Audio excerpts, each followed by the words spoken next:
This is Between the Ropes. We are going to be breaking down one of the biggest fights in recent British boxing history. It's Judgment Day. I've got two legends with me, Johnny Nelson.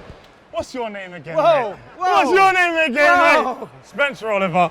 And we are going to be breaking this down. So I'm going to allow you, Johnny, seeing as you're a Sheffield boy.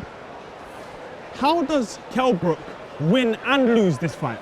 If you'd asked me this question 10 years ago, I'd have said, he doesn't. Amir Khan's got too much speed on him. Asked me 5 years ago, I'd have said Kell Brook brooks him up. Now, Kell Brook has to get the timing, block, block, block, slip timing, block, block, block, slip timing. If you look at when Khan boxed Terence Crawford, for the first time, I saw him looking vulnerable because his speed had gone. Now, so Kell's got to, bam, beat him to the jab. He's going to beat him to the combinations. He's going to walk him down, but not rush into it, because otherwise he'll get cut off. Block, block, catch, throw a shot. And slowly but surely he's got to weigh him down, make Khan work at a pace he didn't want to work, make him use those legs. Yeah. And if he makes him do that, then Khan's going to get desperate and let the shots go. He doesn't punch hard, but he punches fast, he's busy. He's got to take advantage of the fact that he's slowed down.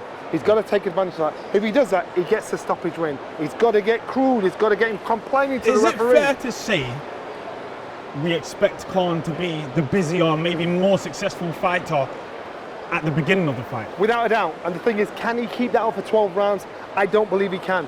Again, look at the Terence Crawford fight. For the first time, he saw Khan being beaten to the jab, beaten to the right hand, beaten to the counters. That was 2 years ago.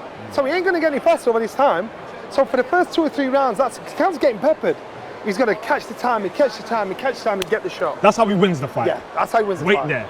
Spence. Yes. How does Amir Khan win this fight? So Amir Khan, he needs to get into a rhythm early. Johnny's right in what he says. Kell is incredible with the counter punching. His timing's great. You know, Amir Khan, he has to get the timing right. He's got to go out there, he's got to establish that jab. The jab that he never had against Crawford. He's got to refine that. You know, he's been in great shape. We spoke to him in a week. He's talking about how he's rolled back the years, how he's taken his body to a place that it hasn't been before. We need to see him dominating from that jab early on and then throwing those clusters of punches, letting the shots go in bunches, and he needs to use that footwork. And most importantly, he needs to stick to the game plan.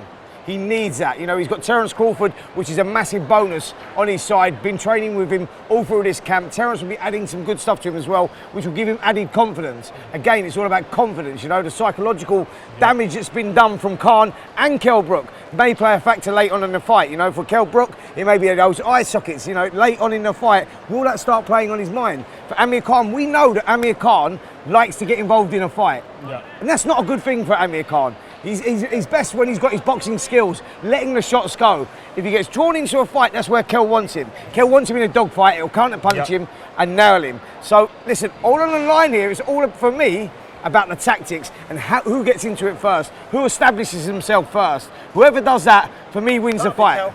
Wait, I'm not done. I mean, we've talked about the advantages and how they win the fight. How does Kell lose this fight?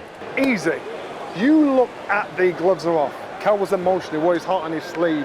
All that frustration of all those years of winning this fight, he was falling over his words. Khan was like a puppet master, just playing with him and just teasing him and just like a cat with a mouse. He's got to contain his emotions, because if he goes in there, you know, like thinking, I don't care, I'm having it, you forget about what combinations you're going to throw round 1, round 2, round 3, round 4. You just want to smash him. He can't do that because he'll walk straight into a shot. He will get cut to ribbons. He'll get absolutely cut to ribbons, so he's got to be smart. Do not be surprised if Kell Brook gets warned by the referee. Do not be surprised if Kell Brook gets a cut. Do not be surprised, but he has got to contain his emotions. You know, and I'm not saying don't be, I'm saying he's got to be cool, but just channel it in the right direction. Otherwise, he loses, and he'll be so mad at himself. And the worst thing is, you're going to walk down the street and have 1,000 bosses telling you how rubbish you were. Yeah, this is the fight. That's our time. This is the fight. What mistakes does Amir usually make, or sometimes make, that will make him come unstuck in this fight? For me, this is how the fight is won and lost. It's all about the footwork. You need the footwork to get you in range and get you out of range. To get you in danger, get you out of danger. So Amir Khan makes a fundamental mistake. Sometimes when he's moving around, he's boxing lovely, but he tries to close the gap with his hands and his feet at the same time. Here, if you do that, counter punch, like against Danny Garcia, boom, left hook. Because Danny see that coming. As he's coming in, throwing the shots with his hands and feet, what he needs to do is move the feet, then go with the hands, close the gap. And that's what he needs to do, because if he does that with Kell, who's a great counter puncher, he'll get tagged. Let's he can't see. afford to do that. So footwork for me, for Amir Khan, footwork, establishing the jab is key. Bragging rights are on the line here. That's bigger than any world title, by the way, that these two have boxed in. Like you say, you know, they've both had 1 foot in retirement. You know, they've both been playing around with that. It's a war of the roses. Absolutely. That's exactly what it is. Yeah. Well, there's only one way to find out. Tune in on Saturday, Sky Sports box office, for the biggest fight in recent history.